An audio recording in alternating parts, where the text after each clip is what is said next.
Hello, people of Earth. Welcome to another Parallel Perception podcast. We're doing something a little bit different this time.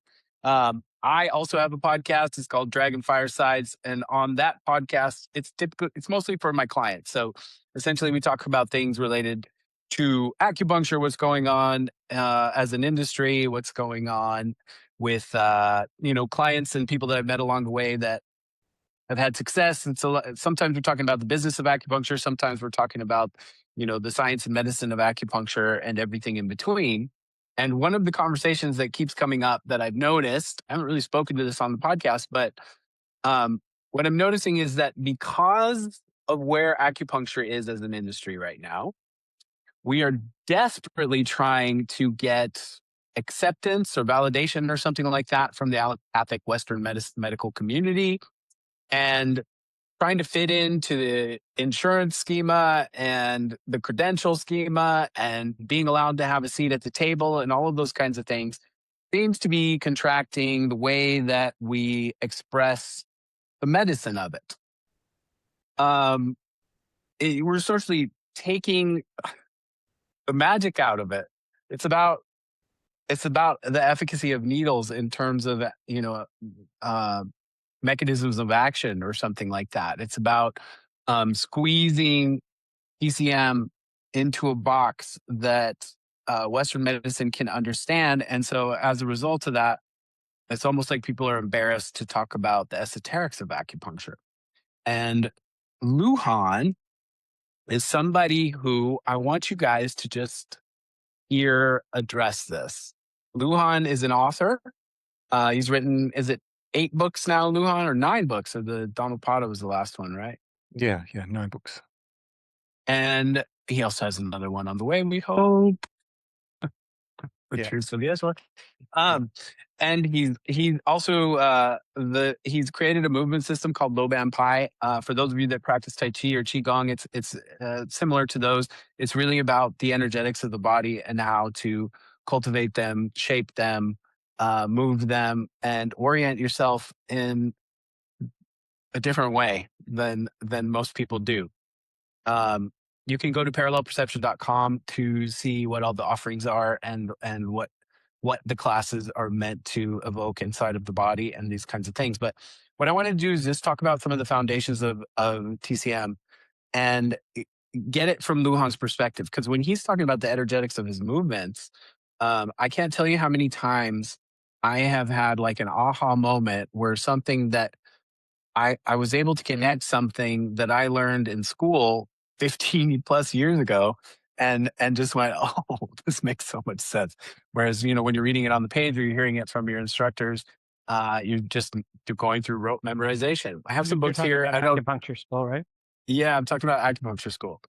And so I have a few tools here that we might glance through. One of them is my foundations book. I also have I took Chinese medical qigong for a little while, and I have the Bible on that. You guys can't, this is all blurry. And then I also have the Chen Chui, the original acupuncture book, which is kind of a contrarian view on what's become of acupuncture recently. So we may go around here if the conversation doesn't flow, just to make sure we address all of the energetics.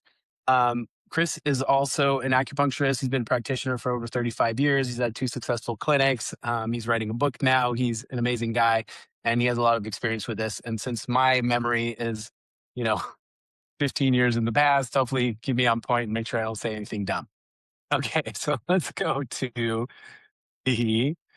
let's do a group view. We'll see how everybody feels with this, and we'll see.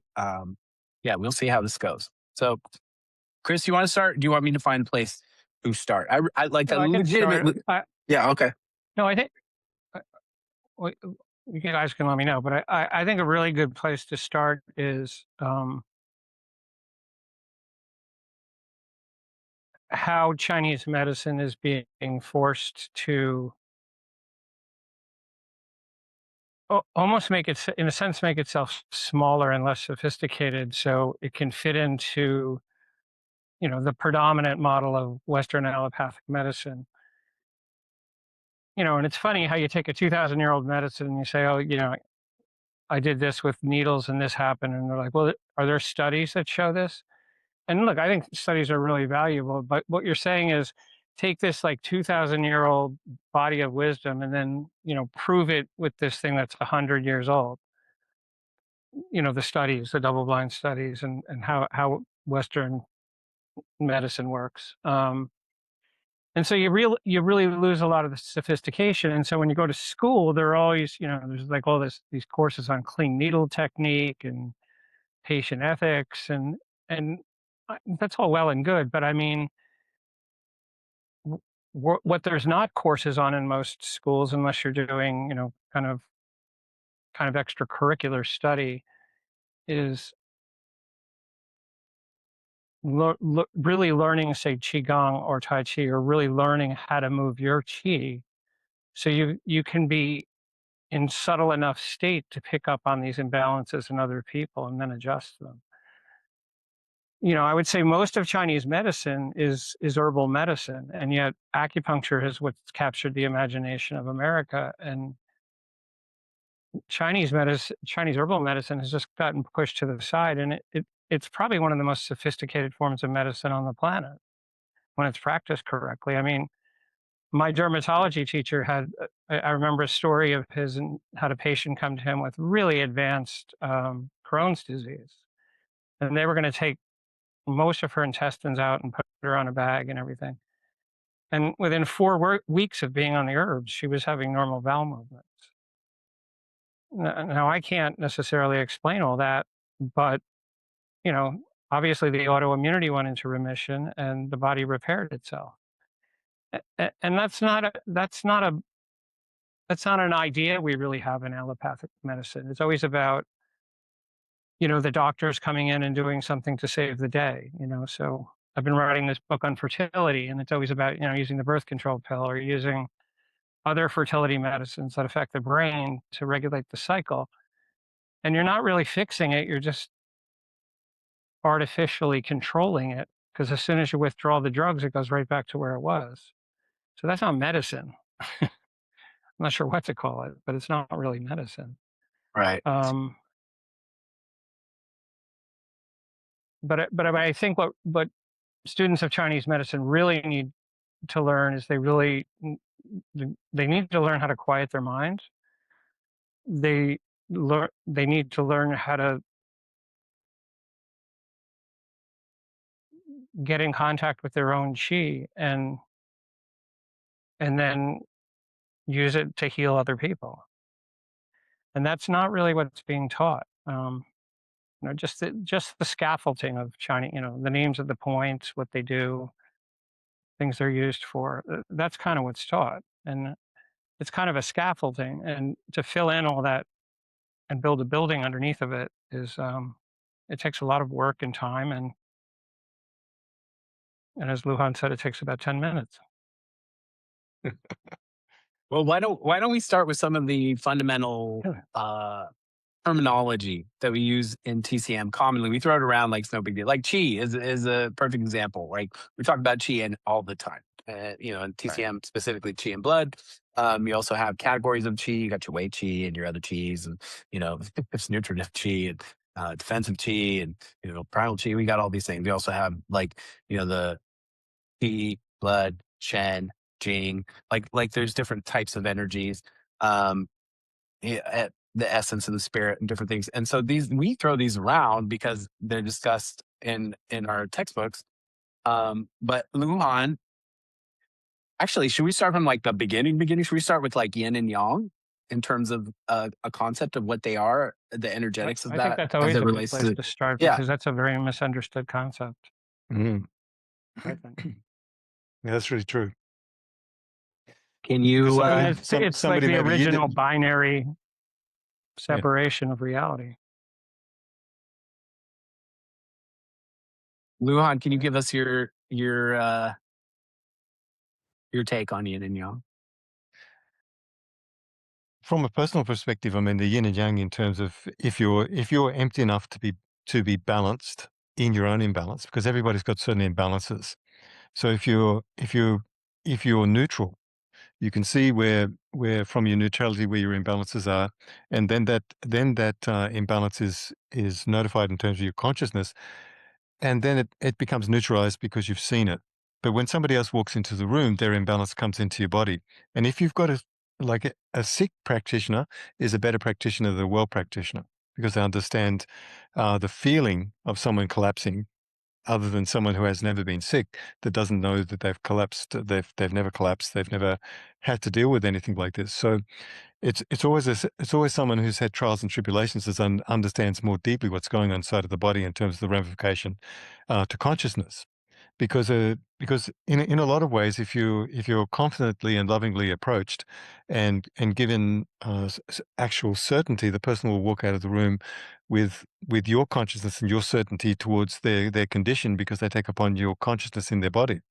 So there's a symbiotic effect in terms of when we meet somebody, we address their feelings inside of our body, and then we speak to those feelings via what's arrived, instead of having a social interaction, which talks about nothing really. It's the real discussion about what's really in front of you. So like when you take the pulse, you wouldn't expect your Chinese practitioner or your practitioner of TCM to take your pulse and then speak about anything else other than what he's discovered, or he only speaks about what he thinks you or what he feels you can understand, because it's beyond your comprehension, or it's beyond someone's comprehension. Even with very well versed people from China, they kind of don't understand it either. So the pulse can be That's true. referenced in facial recognition and physical recognition. Even the way someone walks, when they walk into the room, you can spot exactly what's wrong with them straight away. Even if it's something emotional, you can see it, because it'll go into your eyes and you'll recognize it, because you're empty and void of your own self-recognition, because you've trained yourself to be recognizing everybody else, which elevates your own self-recognition, actually, because seeing other people is the most important thing, and discounting yourself and seeing other people inside of you elevates your consciousness to another realm of comprehension. Yeah. So in I think terms a of, really go ahead, Chris. like I say, I think a really powerful point you made is being in a state of neutrality. Yeah. Uh, Because, so- like even you, David, sorry, Chris, and you too, Chris, everybody's sensitive to a certain degree. So a person who's suffered a lot will have more of a comprehension in terms of what's coming towards them, because the certain parts of their body have been alerted. And even when you heal, when somebody needs love, that part that's been injured will love more deeply because it's been injured. So illness and disruption give a deeper insight in terms of our fragility as short-term individuals on this planet, because 70 or 80 years is nothing. I have a So question. there's a Escaping 66-year-old guy. I'm older. 66, you're 1 year older than me. I'm 67. Anyway, what you were saying before, I've experienced in my own practice, and I've heard other practitioners talk about it. And it's, let's say you have a patient who's been going from doctor to doctor to doctor, trying to figure out some chronic disease, and they're told their blood work looks okay and they're fine and they're not really sick, and with the implication that it's in their head. And then they walk into your office and you're asking them about 77 more questions than anybody else has asked them. And because you've gone through your own trials and tribulations and found that creating some sovereignty around your health and healing is something you've done, so you can relate to what they're saying. And then based on your questions, you see there is actually an imbalance going on. Like for you, it's a very real thing now. And so you're validating what other people for them have been basically dismissing and saying, maybe it's all in your head, maybe you're crazy. They're not saying it in those words, but that's the implication. And then if that person starts to do better, Western medicine would say, oh, that's a placebo effect. What the hell does that mean? Like you just use your sophistication and perception coupled with your own suffering to say, yes, I can see that you're suffering and we're going to try to figure this out and get you better. That's healing in its own right, I think. Just that act of confirmation is a form of healing. I wouldn't call it placebo, because placebo sort of means like it's just happens, it's magic, or I don't know. Well, Yeah. I think Doctors come at it from the wrong way, actually, when it comes to that. Yeah. Yeah. Yeah, they're Too looking much at the piece of paper, or they're looking at the test. too much indifference. A lot of indifference because they're covered. They're not going to get in trouble if they screw up.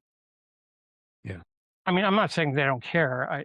I think a lot of them care, but they have such a limited toolbox in terms of how they can look at the human body. I mean, it's this just ridiculously complex sack of fluid and meat and bones, if you think about it. I mean, it's just so utterly complex.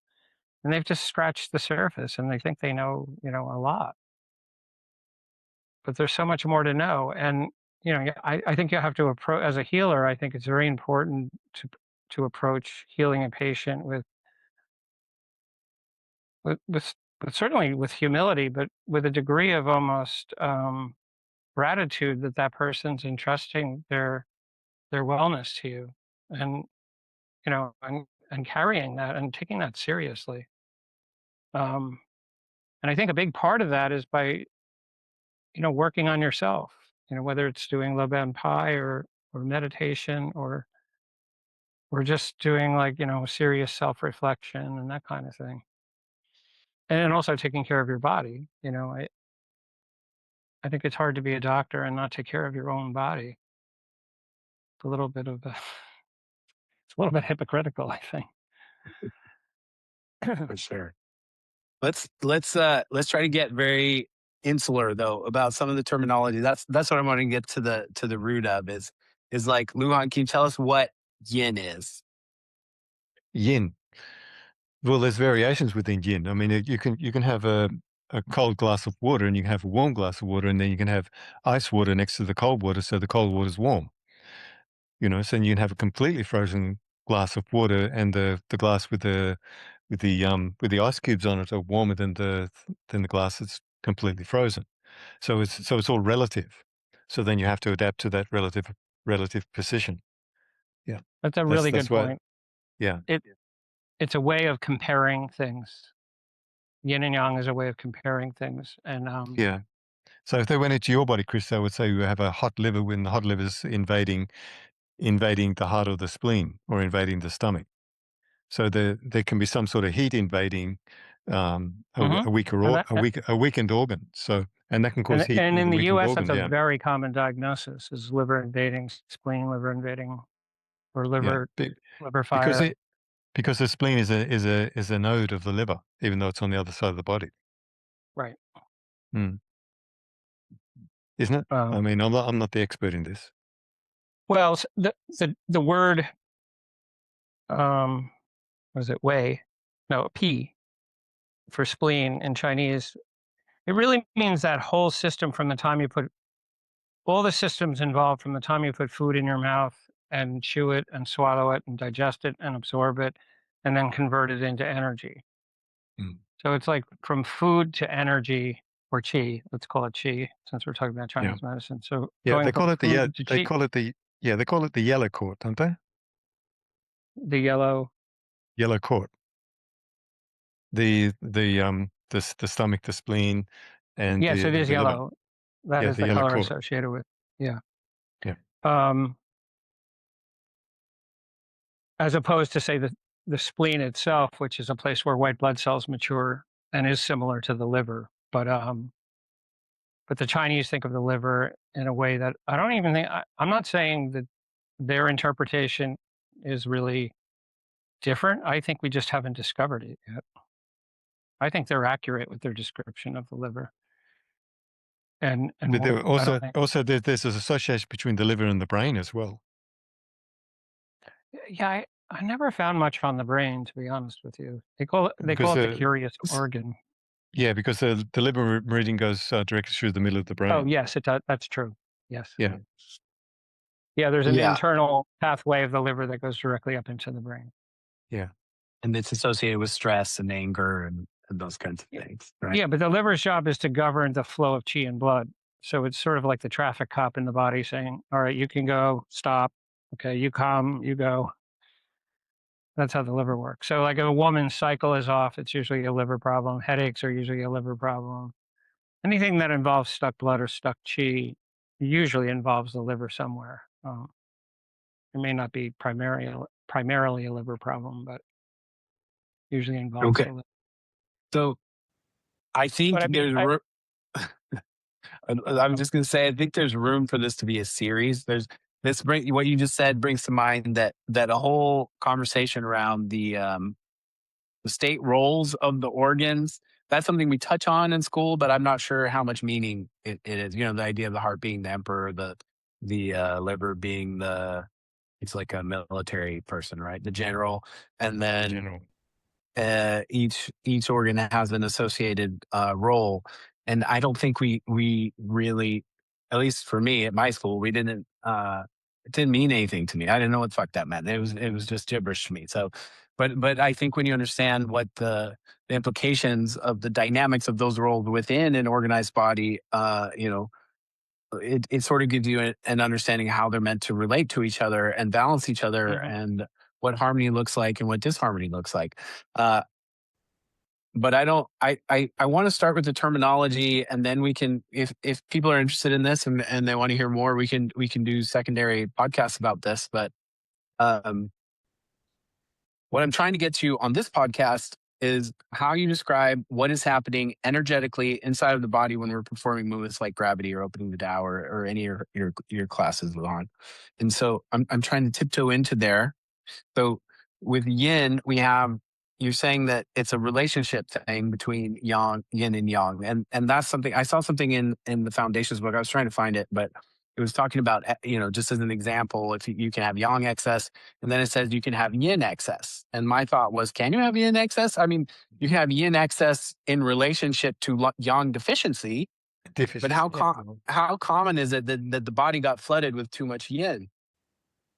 Like an infusion of yin got squeezed in there, and Yeah, that that's is good. causing disruption. I I'm mean, not sure that's heard that. I've never heard that like come up as a diagnosis for somebody, but right. I mean, I read Foundations too, so I must have read that. I don't remember it, but Right. well, how about I just talk about how low band pi has helped me as an acupuncturist, and then maybe Lujan could speak to what you just asked about. Sure. Let's do it. Okay. So, very early on, I heard you start talking about the lower Dan Tian and how we should always put our attention on the lower Dan Tian so that everything that's moving in the movements that we're doing is being generated from the lower Dan Tian, which, I have found to be a continual work in progress, and I can see at times where I look back and I'm like, yeah, I've gotten better at this. Um, Well, you look but at at the the same, lower Dantine. Sorry, Chris. You look at the lower Dantine like no place yeah, because it really doesn't exist in right. terms of it being a substantial place to store. Because it seems to be a place of elimination, but it's a storage place to fill all the other chakras. But it's empty of itself in terms of its record, in terms of even though it gets there, like you shouldn't fill your organs. So even filling your Dantine should be completely empty, apart from filling it with a pulsation that No, but builds you upon can, itself. yeah, I don't feel anything down there, but I feel my attention coming from there at times for Well, split seconds. the two major arteries, you can watch the two major arteries from the heart, and those two major arteries will ping in that spot. So the corresponding element of the heart being pinging in the lower Dantine is to give recognition to this region. And So so you have in Chinese medicine the heart, and then you have a vessel called the Bao Mai, which yeah, directs qi and blood to the lower dantian. there you go. They usually speak about it more in terms of like the uterus and female cycle and all, but it happens in men too. Yeah, because you can And follow that down and then cause a pulsation or become aware of a yeah, pulsation. So from these two particular vessels, you get the quality of yin and yang there anyway right. because of that. and then the kidneys are involved. And also, just to terms- kind of put a little bit more of a Chinese spin on it, the heart is the emperor organ. It's the palace of the self, which they call Shen. yeah, And so really everything originates from the heart, but this is the minister fire down here. And yeah. so the heart is feeding the lower Dan Tian, and then that spreads out through the extremities. And I think it's crucial for people practicing Chinese medicine to not only understand, to understand it intellectually is fine, but I don't think it does anything. I think you need to have the experience of doing a practice where you're actually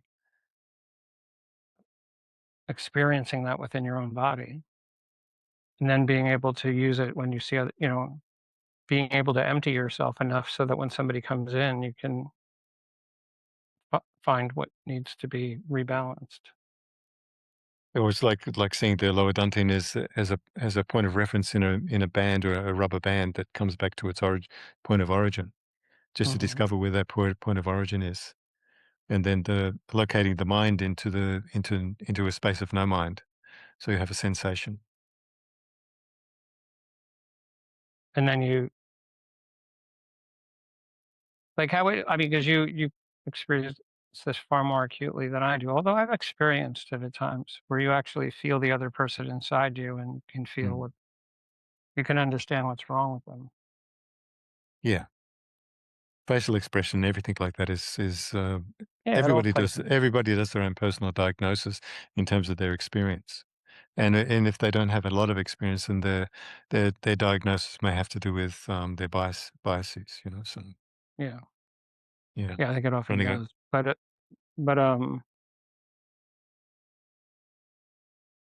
maybe you could talk about a little bit how the practices would help cultivate that emptiness within, so that practitioners of Okay, Chinese medicine anyway. okay. The emptiness within, in terms of, from my perspective, has got to do with love. So if you can reach out to somebody, and then the rebounding force of your fascia will pull that person back by virtue of just reaching, and then you have the intangible reaching, or the content of feeling going beyond the physical presence to alert a heart process of awakening via mutual cooperation through integrity and heart integrity, love integrity. And this has been destroyed by giving people lower moral perspectives in terms of that perspective isn't governing our living essence anymore. We've got all sorts of reasons not to be in the right spot, because that's the way it is. That's what everyone says. That's just the way it is. That's not. That's the Yeah. way we've made it to be. Yeah, or the way we've been trained to have that occur, so that we can't come back to our own regulatory system of self perspective in terms of our integrity. Say, no, this is not right. We've got to change it. Yeah, Yeah. and have a collective movement towards opening consciousness up, because consciousness is so vast, and so uh, there's a differentiation between everybody's consciousness of what they're meant to realize. Like Miss and I will sit in our chairs in the morning and just gaze out the window while we're talking, having a cup of coffee, and we'll have so many experiences because we're empty. We don't have any drama between us, so we begin to realize what we need to speak about, and we navigate that, and it's very abstract. But if you've got personal dynamics which aren't working, that won't be abstract. It'll be in the formulation of drama, and what we can't deal with, and people don't really want to talk about what they can't deal with, but they prefer to act upon it and perpetuate it. But they're really talking with their body, and they're talking with their emotion. They're not really. Yeah. They don't want to have a rational conversation about where they're trapped, because they've got used to projecting this, and it's a form of power over somebody else. Even thought forms of jealousy, feelings that go inside of a person, it's a form of domination over somebody else if someone's jealous. So that domination has to be looked at, not in the like in terms of what am I doing, in terms of my projecting to somebody else, because this original field of perception is inside of me, and they're going to take it with them to the end of their life, and that will propel them into the consciousness which will accommodate that tomfoolery. and then they'll be That's sent a really back. good And point about jealousy. yeah, I never thought of it as a way to dominate someone, but it actually. oh yeah, it's very Yeah. secretive. Yeah. Mhm. Mm. So there's I was just subjected to that. So that's why. Yeah. Will you tell the story? Yes. Come on. Yesterday. No, I want to Yeah. tell the story. You don't want to tell the story? No, Okay. I'll tell you. It's not a big deal, but it's kind of subtle actually. But Yeah, but if those, someone you was to know, be jealous of me and what? imagine what would happen if you spoke to someone. I do it all the time. I say, "What are you doing? What's going on with your emotion?" And they talk about that, and then you navigate it, and then you make an honest decision where you want to have connection, because that's a pure violation, jealousy. Oh, I'm going to And talk about it. oh yeah, I'm glad you said that because I do want to talk about it. And this person will be. Well, I don't know. We'll see what happens, but I think they'll be up for it. yeah, yeah. It's you have to talk about everything you notice. If you don't talk about everything you notice, it becomes ingrained, and then you accept the unacceptable. Yes. I didn't say Yeah, that part, but I was talking to Matt and Colin about that yesterday because we're coming to yeah, Thailand, and I said, "You guys, you got to understand, like, Lujan's going to get stuff out of the way because it can't operate otherwise." yeah. David's laughing his ass off because these two don't know what they're walking into. I, I want to see if I can't come, then It'll all be on you film. have to have So. video. You got to have it on video. Okay, so let's pull it back in for a second. There's two things that made me think of. One is we study the triple burner. We know the upper, middle, and lower burner. We know the lower Dan Tian is one of the burners. That's that's sort of the house of the Ming Men. And what's the other fire? Help me out, because we Well, got the fires. Mingmen is the ministerial fire, and then Yeah, the primary emperor fire is in the heart fire. right. Okay, so one of the things that we weren't taught is that the Dantian is not operational. You wanted to bring up Um, chi hide. You wanted to bring up chi hide, David. yes, 3 digits below the navel. That's what you want to bring up. that's what I wanted to Yeah. bring up. Yes. Yeah. That's considered one of the major source points of chi in the body. So that Yeah. is a point of tonification. So if somebody was really deficient in cold, you would burn moxa on that point. Yeah. And that's a major point which goes between people when they make love. Yeah, that's Mhm. true. Mm. So how come it's inactive, and how do people activate it? I'm talking about the Dantian as a whole, but the lower Dantian. Just like that. Show us again. Stretch your fascia and then let it drop down into the body where you want to locate your consciousness, so you can activate it, because stretching and contraction. So you open and contract, and then you send your mind into the contraction so you can find the area. Okay, so the other thing that you mentioned was Well, the fascia, and Fascia. Can I ask a question about that before we? for What sure. was that? Yes. So a lot of people are really locked up in their heads. They're just in their head 24/7. And, I found it took me a couple of years of doing low band Baha'i to start to quiet my mind significantly enough. So that, especially when I was doing the practice, I wasn't so, That's a liver excess when they're stuck yeah. in their head. Liver excess. Yeah, Once but the internal, yeah, that's like 98% of America and it is. Western world. It's almost everybody. It's almost Yeah, it is everybody. almost everybody. And Yeah. many of these people, think of themselves as leaders in fields, whether they're top surgeons or they're even Chinese medical doctors. I mean, some of the top Chinese medical doctors that teach and stuff, a lot of them are very much in their head. And the ones that are really good that I've gone to are very, very kind, loving people. Like I've seen them do things that are just, Good. I don't know how to You're right, describe it Chris. other than loving. Like it's just, Yeah, good healers are reclusive yeah, because they can't afford to spend their energy on nonsense. right.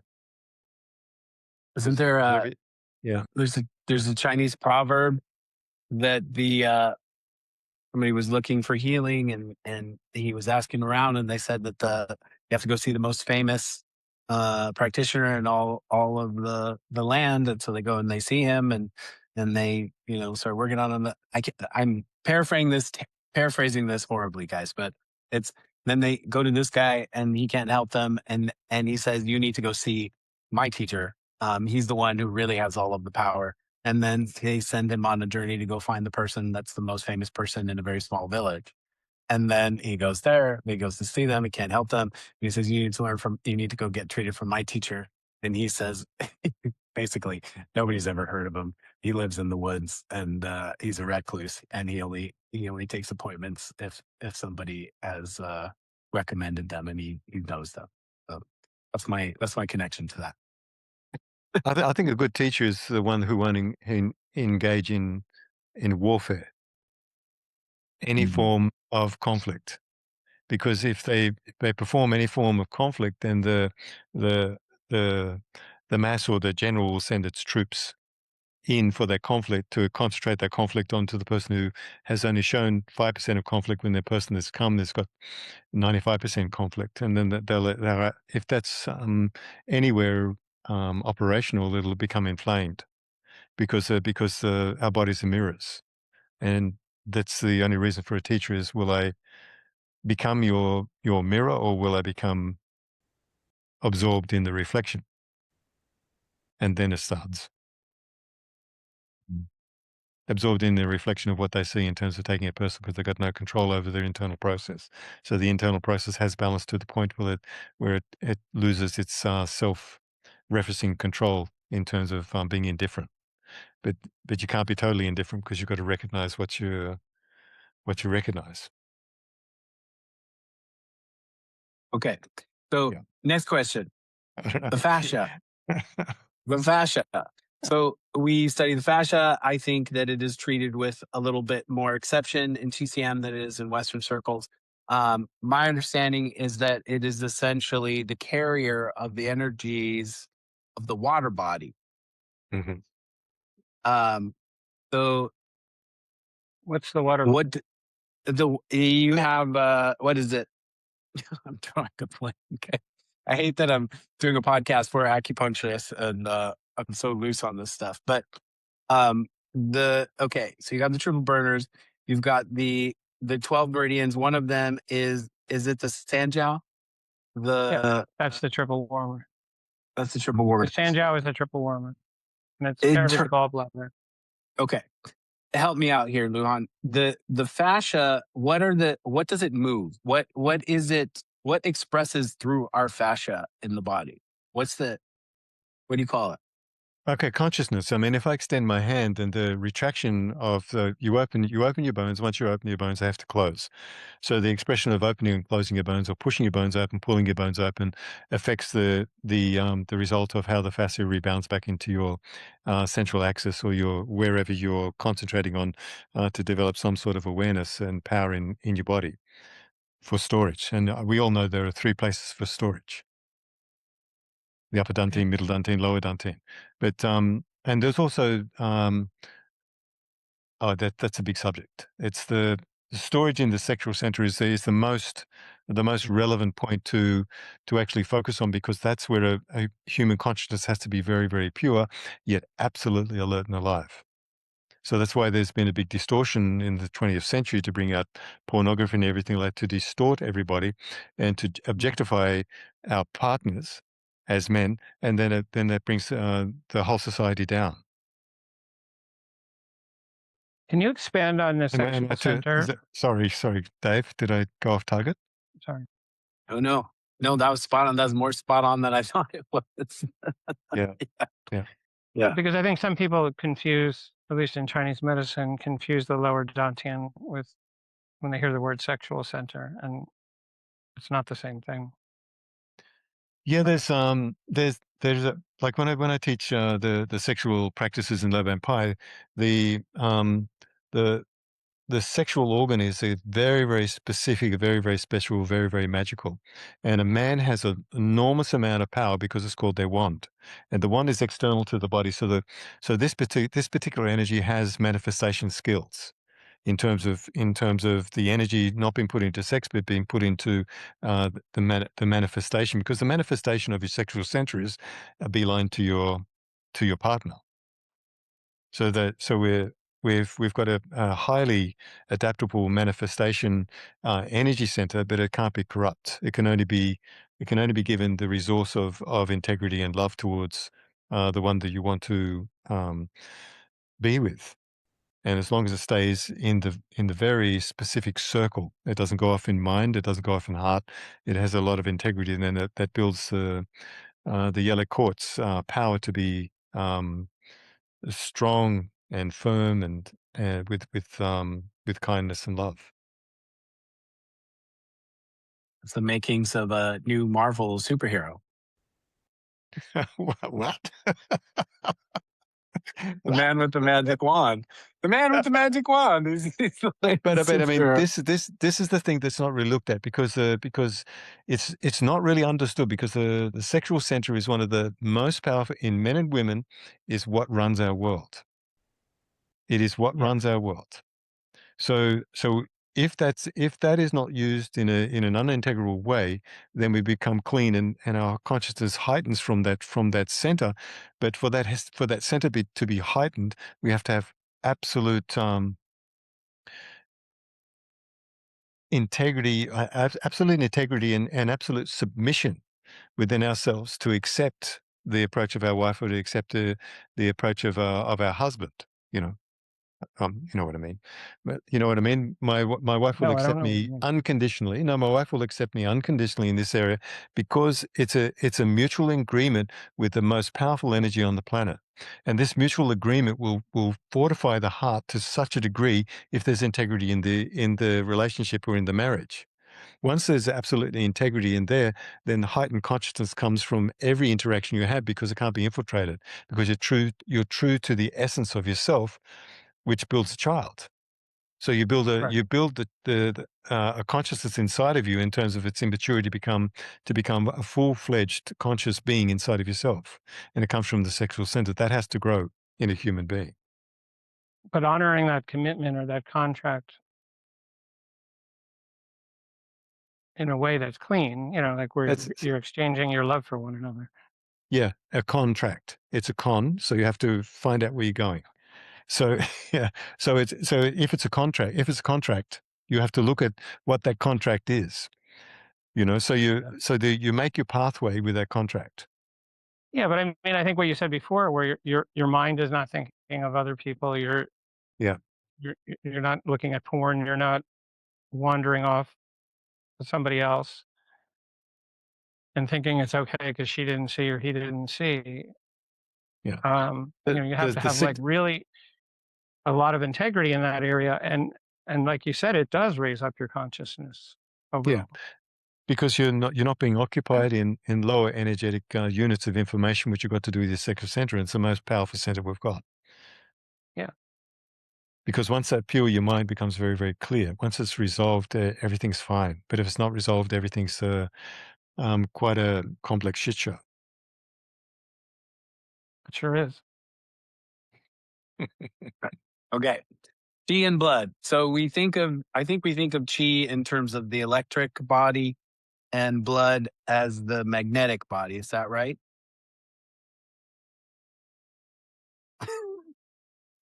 Well, maybe the electric body has got to do with opening the bones and stretching the fascia. And then there's a recoil back in the body as electric. If it's pulled backwards, then it can be magnetic. Or if you open up from the opposite perspective, so if I reach forward or if I reach back, one's electric, one's magnetic. So the principle will go into depending on how you place your body, you'll be confronted with either electrical, magnetic, or a mixture of both of them. So you become aware of those particular sensations. I saw your eyebrow go up, Dave. So what did you just realize? I was just thinking in terms of when we're doing acupuncture and we're something that is common is blood stasis, right? So you use the needles to move to move the blood. But my thoughts around that is that you're using chi to move the blood because they're entangled with each other. That you can operate on one to affect the other and vice versa. Although I don't know what tools we have. Maybe But herbs you, to but when yeah. but when you look at Herbs that, you got to definitely. look at when you look at that, you're saying to the most powerful situation inside the body is to hit a well point. And if you hit a well point, then that well point becomes abundantly available to the whole of the body because the well point's not blocked anymore. So it's the same with emotion. It's the same with everything. It was, where is the well point? Where is the blockage in terms of the well, and why don't you have access to that well, and why can't you drink from it? Well, the blockage Now may that- be beyond the well point. yeah, Like, maybe. Um, a million things that block things. Yeah, that's true. one of the things that you say when we're practicing that we have to do is to yoke our lines or stitch them back together, that we essentially all have broken, maybe not broken, but adhesions that block flow of things. I'm assuming through our fascia. Can you tell me about what you mean when you say something like that? Okay, repeat to me what I said. Okay. So when we're doing like wind lock, Yeah. we're doing these movements where you describe having to reconnect lines in the body that Okay. are disconnected. So you shock them. You shock them like this. So there's a rebound. So there's any movement you do, there's a rebound inside of the body. So it's like a reverberation which unlocks anything which has a knot in it. By slowly hammering on it, like you hammer a bit of metal, and then it vibrates through the. So you treat your body in exactly the same way. You vibrate it, and then you build the strength while you vibrate it. You open your joints and shock your joints closed, in a very, very sophisticated and very conscious way. And this builds you from the inside out and from the outside in terms of yeah. You can feel your Yeah, whole so shoulder. Like I can feel my whole shoulder girdle like lifting and dropping, yeah. and But and it's become much looser. Like it's not so adhesed as it was at the beginning. Yeah. what are the lines that we're connecting though, in terms of the physiology of it or the energetics of it? Is Well, it the fascia that needs to yeah. be? Of course, it's the fascia, but you focus on different parts of your body to strengthen them, to allow them to yoke or to join in a separate way, and then you move them in a complete way. Even just walking is to start to integrate the body in terms of whatever you've done to isolate, because you isolate each area as you work on it, and then it integrates by virtue of the blood and chi being not being separate from what you're doing. It's just the mind goes into the area you're working on, then you release it. Once you release it, then the body works on your own conscious, and then you go back to looking at it. And if you're conscious of it, if you can feel it, you shouldn't be able to be conscious or feel your organs or be conscious or feel anything. So when you become conscious of something, obviously your body's telling you need to look at it.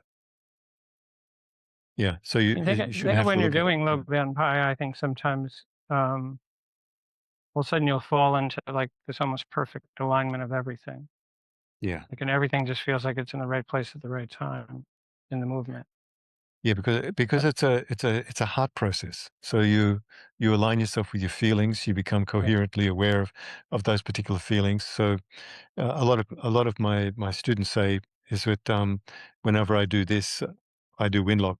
Especially they say, well, anybody I've got conflict comes into my consciousness. I say, well, ring them, ask them what's going on, and keep doing that until it disappears. Because some residue is there. Whether it's a distant residue, you know about this, Dave. Yeah. This is right up Dave's alley. You know, you work out residue. Like I've got I'm aware of what I can fix, and I'm aware of what can't be fixed in terms of the harmonious response, or you're consciously aware of what you can and can't deal with, because yeah, it's like conflict is not the right way to get to resolve anything. Yeah. So so you become aware of the conflicts on very, very subtle areas, and your awareness goes to this when you do your opening work, because it's locked in your body, and another person's attention is locked in your body.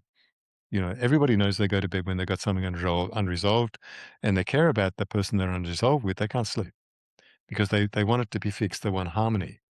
Someone's locked in my shoulder right now. What are the wind channels?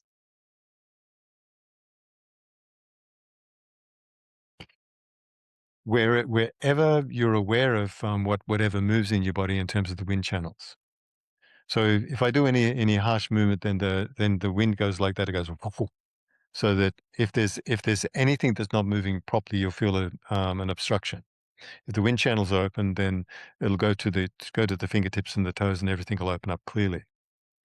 But if anything's blocking the wind channels, you'll have a emotional obstruction. Then it'll turn into a physical obstruction. And before it becomes a physical obstruction, it will show itself in something to do with the projection of the mind in terms of disharmony to blame somebody else for your condition. That's the first step towards illness. And that people try to transfer their illness to the other person, so the condition coexists in somebody else instead of seeing it as a condition of illness. Because any form of disharmony, arguing, is an illness manifesting into it wants to ripen. So it wants to ripen with somebody else. If you're not aware. If you are aware, then you won't allow it to ripen. You'll hold it and you'll say, well, I've got something to deal with. I shouldn't transfer this. Because everybody's very, very welcoming when it comes to, okay, I'll play that with you because it suits me, because they've got a condition of illness which hasn't really manifested completely. So everybody coexists within the function of their illness. It may be major or it may be not major, but it will end up being a condition of consciousness, which will kill everybody in the end. Because it's fixation. Everyone will say, well, I'm well. I say, well, why you got nastiness? Why you got resentment? No, you're not well. So in Chinese medicine, the wind channels would be the small intestine and the small intestine and bladder channels. Yeah. But that's where the illness first goes in, like the back of your neck. Yeah, back of the They wind always points wear at the back. scarves, and you never see a traditional Chinese person not Go dressed outside in the for cold. Yeah. Never. Like, yeah. it's like a Hasidic Jew not wearing the right hat on the right day. You'll that's never true. see it. That's true. I've lost my way now, guys. Sorry. No, I love you, Chris. Can I say something about the fascia, though? Because I think it is relevant and interesting. If you look at it from a Western medical perspective, the fascia enwraps even muscle cells. So there's like a fascia wrapped around every muscle cell, every muscle spindle, every muscle group, every muscle, like you have two biceps, each bicep has fascia around it. So the fascia just interpenetrates the flesh. And it's like a super highway of, what are kind of in general called messenger molecules, cytokines, leukotrienes, prostaglandins, these hormone-like molecules that turn things on and off, but they relay information to the extremities of the body, and yet they bring information back to the central, to the brain and to the heart, so that a new set of molecules can be sent out to respond to that. And I mean, this is all happening simultaneously at an incredibly fast speed. And you talk about qi, literally in Chinese, qi is considered the smallest division of matter. It's not considered formless. It has form. It's not formless. I mean, when you really look at, like, when I have somebody in the office, we sit them down to talk, and I trigger something. Let's get up and exercise. And then when they start moving their body, then sit them back down to have a conversation, and keep doing that over the 3 hours that they're with me, so that they can formulate movement, forget what they were indulging in, then sit them back down, and then talk to what's arrived from opening up the body. So you sit down, talk, get up, and exercise. And usually a lot of the sessions are more talking than exercise, because what's coming up has got to be released completely. Yeah. So it's the story's place of emotion, or the story's place of memory, or the dissatisfaction of not being seen and heard. But I think that the fascia, just to go back to what David was saying before, the fascia becomes a site of blockage where fascial tissue adheses to the muscle or adheses to other tissues. And the communication can't get through there. And so I think low band pi is the best thing I've ever found to open up the fascia. Yeah. I've been nothing short of blown away day after day at how well it opens up. And you've always said, Lujan, you can't really see where you've come until you look back. And you can't look back every day, but there's periods of time I remember where I'll just look back and go, wow, my body is so much looser now than it used to be. And maybe it's been 3 months or 6 months since I last checked or something, but it has to be continually practiced, or of course it'll readhere. Um, but that's like what they call somatization, like when you somaticize a trauma or an emotion in your body, and the fascia freezes, and that event and the people involved live there, in a sense. Can you explain somatify for everybody? Somaticize, I would say, means that you have a pain or you have a blockage or you have something that you're aware of. It could even be, say, back pain, but it's because of trauma you had earlier in your life. It doesn't have to be in your childhood. It often is, but it doesn't have to be. And so that symptom, while it seems physical, is really rooted in releasing, just cleaning up what happened so that you can let it go. Like that chapter in the book where you confront the memory of, and then touch it, and it just drops to ash. I thought that was really a great way to write about it. Does that sound like I answered it? I think so. Okay. Okay. Okay, so we're about 65 minutes in. Where I kind of want to land this, and there's plenty of room to keep having these conversations if there's interest, but it's about the proper calling and orientation of a practitioner that is trying to position themselves as somebody that is stewarding the mantle of the health and wellness of other people. I think that fundamentally, if we can step outside of ourselves for a second and just imagine what we're doing, that you are literally holding the bodies of other adult human, sometimes children, but adult human individuals, and you are piercing their flesh with steel, gold if you got a big budget.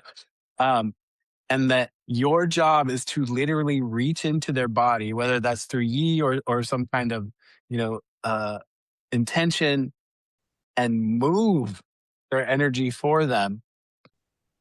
I would like to hear from your perspective, Lujan, what the onus of this really means. What should this look like? Like, not just in terms of the responsibility that comes with it, but in terms of how should a practitioner think about this? What is like the foundation that they can go back to remind themselves when everything is shit and they're questioning everything? Like what is it that they're doing, and what is the mechanism they should use, and how should they keep their cup full to be able to contend with this responsibility? Be everyone's best friend that comes to see you. Simple. That's true. I agree with that. Yeah. I was looking for more of a mechanical answer. Like, Well, that is kind of like a mechanical answer. Like I said, you're coming to Thailand. This is what I'm going to do. This is what I want to do. So I'm treating. What would you say your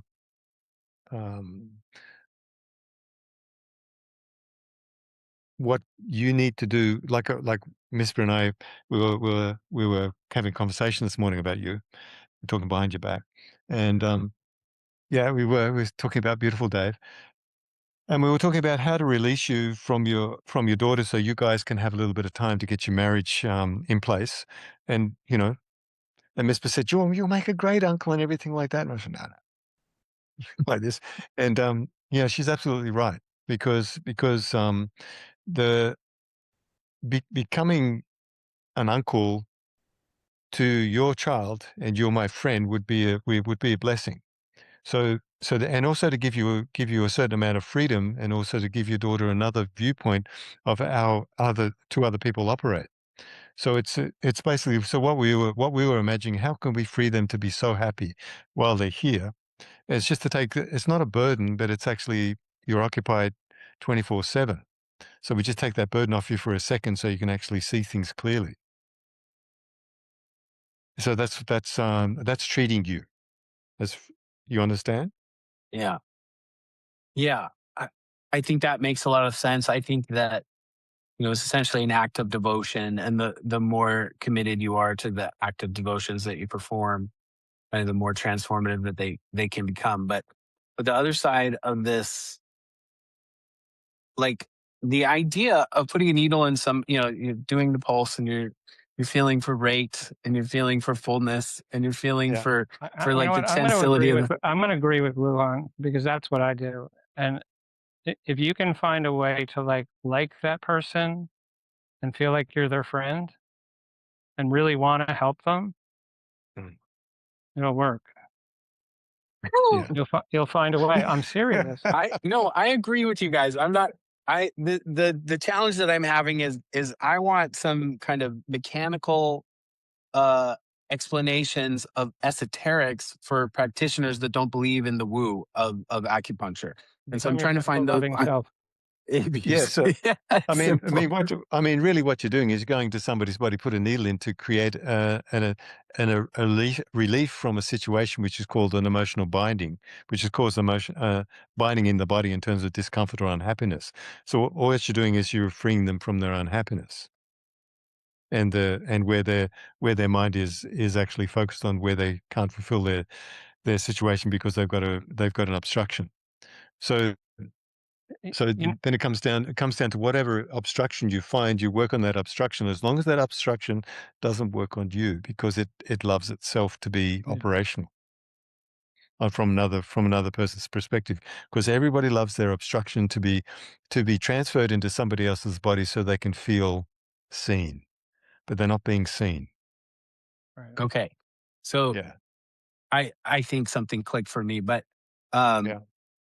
I think the way that we tend to think, anybody that has a martial arts background, anybody that's watched, Crouching Tiger, Hidden Dragon, and Bruce Lee, and their kind of Western idea of Eastern martial arts and holistic medical arts and that kind of stuff, have this idea that what we're learning how to do is to sort of start glowing, Yeah. and that Because our chi.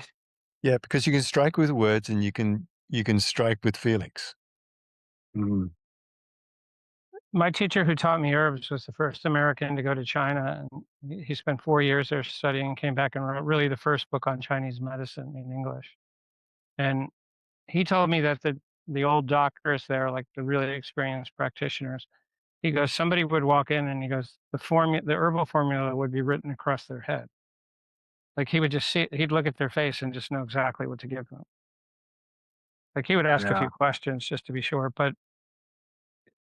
that's how, you know, his heart was such that it was open to them,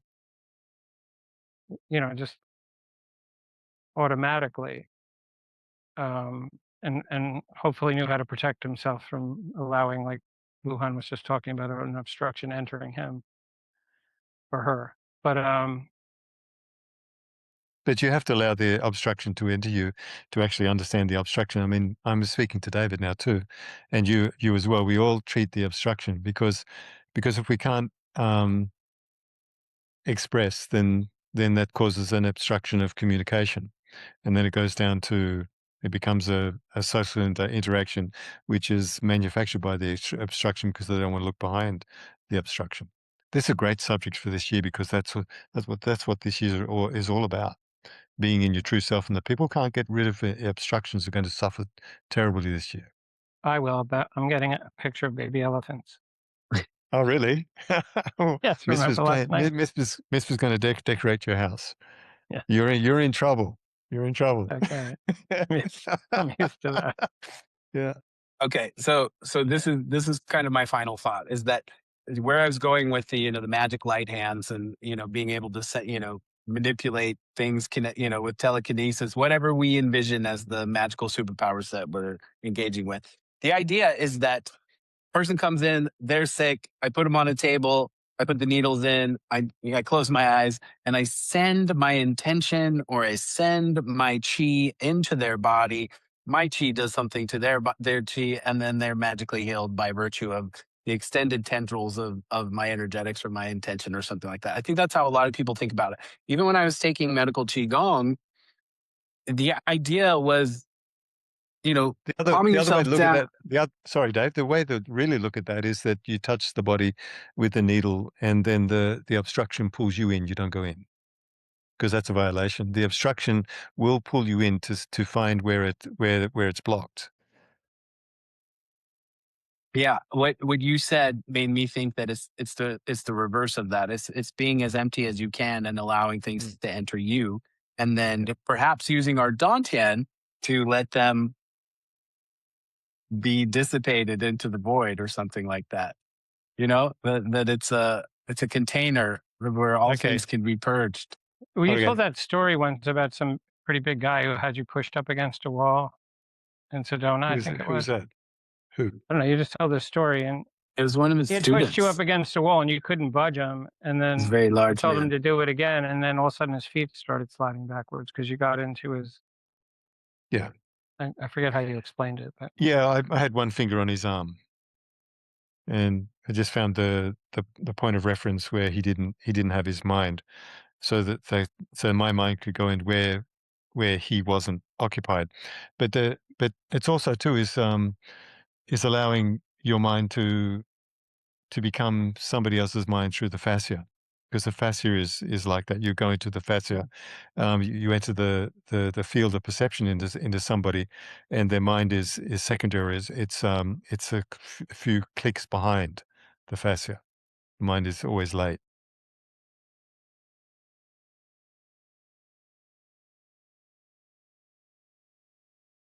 It's never on time. Oh God, I'm terrible, aren't I, guys? behind Yeah, schedule. That's wonderful. Okay, guys, let's wrap this one up. If you guys like this conversation, if you learned anything, come back, check us out, send us messages on all the platforms. If you want another one of these, I think that we can get much more organized in the way that we break down TCM concepts, specific ones. If you have something you want to know about in terms of the energetics, what it means, the relationships, the interconnection, whatever the hell you want to talk about, let us know. For those of you that have given up on the woo of acupuncture and you think that it's mechanical, single mechanism of action kind of a thing that fits into the allopathic paradigm, I'm not sure, but let us know. one other thing about a practitioner, they should go to bed and see what they've done during the day. And it should be an automatic process to review before they sleep what they've done to another human being. That's a really, really good point. I agree with that. Because it's 24/7 when you're a caregiver. Yeah, you carry your patients with you after the treatments. That I remember strongly. And that was something that I wasn't prepared for. I think I kind of fled treating after school because it was such a dramatic it has such a dramatic impact on me. Every aspect of it. One of the things that kept coming to mind during this whole conversation is that I had one of the patients that I treated for about 3 months. He came to me for insomnia, and I just knew that it was grief. But she wasn't telling me that it was grief. And I tried in a roundabout way every time she came in to try to get her to open up more about what's going on in her life so that I could be like, listen, you have insomnia because you have unresolved grief and you need to give yourself time to heal. And after the sixth treatment or so, she told me that her son had died. He was like 35 and it was an accident or something like that. And that all of her friends were putting pressure on her to go out and start socializing and dating again and like, moving on with her life. And it had only been 6 months and she just wasn't ready for that. And so I essentially just gave her permission to grieve for however the fuck long it takes. Understand that is honoring him and honoring herself. And it was more about what I said than what the needles play a role. But as soon as we identified that, I'm not kidding, like two 2 weeks later, she was a different woman. She looked different. Yeah. Like I wouldn't have recognized her. And she just needed permission to experience that. And now, how did I know that she was experiencing grief? It's a lot of things that you say, Lujan. There's things related to facial expressions and body language and tone of voice and all of these kinds of things. I was much better at impulse diagnosis back then than I am now. But there were signs that she had heart fire and those kinds of things. But the gist of it is it's a feeling. It was a feeling thing for me always. And so even though I wasn't the best student, even though I was kind of averse in some ways to the exchange that was happening in the clinic, one of the things that I really understood and that I did well was holding space for people. Like I would often take on their symptoms before they showed up. You weren't told who was coming in for what. And my knee would start hurting, and then the next patient I would see would have knee pain, and that happened again and again and again and again. So all of that freaked me out. But the takeaway from all of that was that you're holding space. You're holding space, and they were occupying space in here.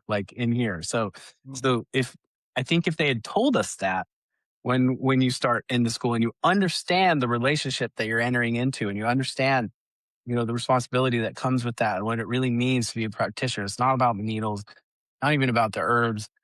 It's not even about the foundations. It's about the relationship with the patients. I think everybody would find something magical inside of that if they calm down and they empty themselves enough to stop just trying to tell everybody what they know. Anyway. Yeah, well, that part's not allowed anymore. I mean, that, when you westernize it, think of it like your average doctor, or nurse practitioner or PA. They're looking at a computer asking you questions. They're not even looking at you, connecting with you.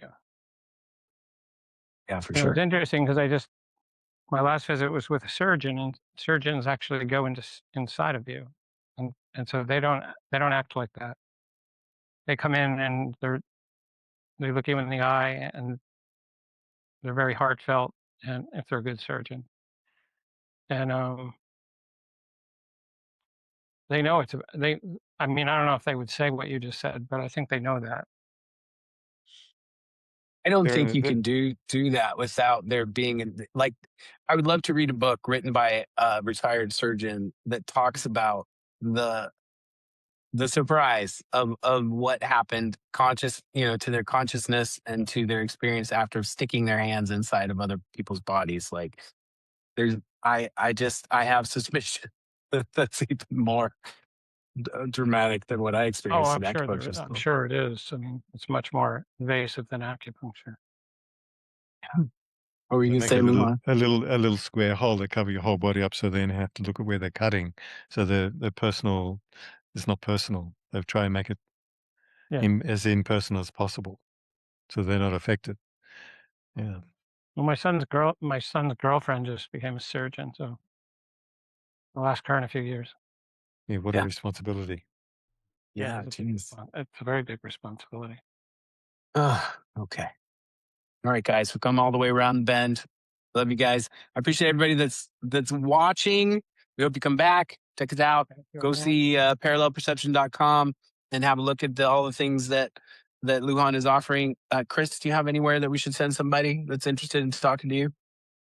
Well, I am building a new community called drchristopherbutler.com, and it's going to gradually be loaded with all sorts of information. Information that I have found useful, or information that I've found verified in studies and things like that, so people can really research their own problems and hopefully develop some kind of sovereignty around their own health, so they can ask the right questions or try things themselves, because oftentimes it's changing things in your lifestyle that really makes you well again. Awesome. We'll make sure to put a link to the community in the descriptions. And thank you guys so much. Catch you on the next one.